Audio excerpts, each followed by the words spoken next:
everything we do, including even some of the in-person, hands-on, scripted training, is only 50%. And the other 50% is doing it yourself on your own boat, in your normal circumstances. With your normal complement of crew, if it's you and your wife or you and your partner or whomever, it's got to be your boat, your gear, your team, your temperaments, and you have to practice it so it becomes muscle memory, and you're not worrying about, did I miss a step or did I do it in the right order. The right order may be important, but it's not critical. It's critical to get all the steps in place and not try to overthink it or oversolve it. So the first step is you would have pulled Oscar in using the yellow line. Right. Pull him amidships. Yep. And then tied him off. Right. So he doesn't float away. And then I have a loop.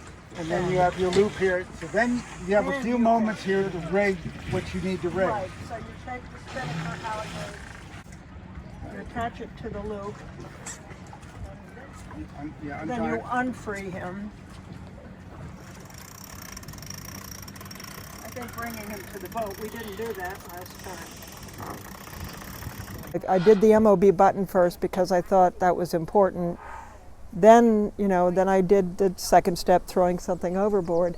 The interesting thing was what you read is you should maybe heave to collect thoughts and stop the boat, which I did. But then I realized, well, I can't stay here forever. Your boat is individual, and you just can't read or study or watch a video and learn how to do it. You need to figure out what works on your boat. I'm a prime example of what I always thought would work, didn't. From the time the man overboard goes in the water to the time I could initiate a capture is faster if I go slow. It's faster if I take my time, do things right. And paradoxically, I go into irons or heave to just to not make distance on the person. That's the park. I park the boat, get under control. I don't want to sail down, reach away, spin around, come back with full sail, and try to, in my boat, try to make a capture under sail. I don't believe I could do it well.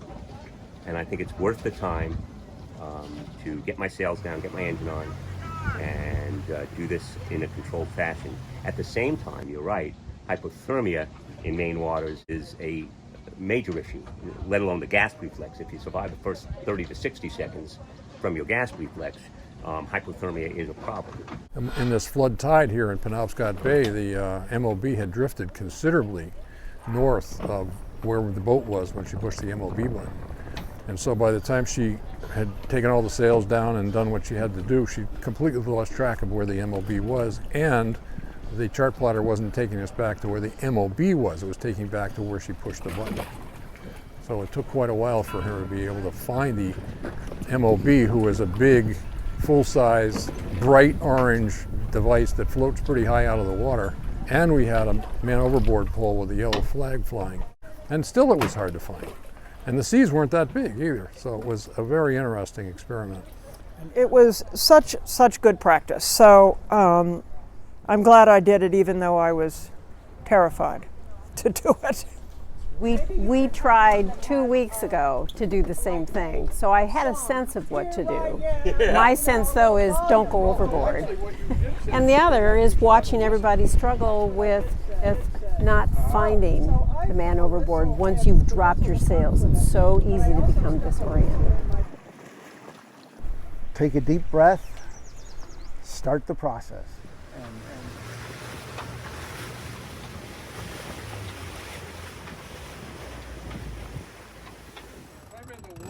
Just getting people to do it and be interested in doing it. We've got a small group here, very interested. There's a lot of talk about interest. And if we can see this growing, there's room to put one on the West Coast, one in the Great Lakes, one down south, Chesapeake. We can spread the goodness. It's as good as it's going to get, Bill. Does this work for one boat, or is it better to have two or three?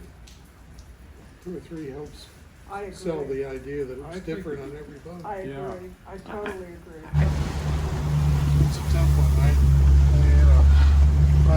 boat, a longer line might be better, but this feels about right for the size of boat. Yeah. I think that the concept we first thought of is, sort of self-administered 2 to 4 boat programs. We wanted to keep it within the CCA membership first, and get good at it, get confident in it before even considering, rolling this out. Ernie asked last time was, did your MOB recovery and retrieval confidence level improve? What did you go from and to? And I thought that's a key question that you asked. 200. I'm gonna have to, I usually do 2 or 3 pound weights. I think I'm gonna have to go to 5. Bigger handle.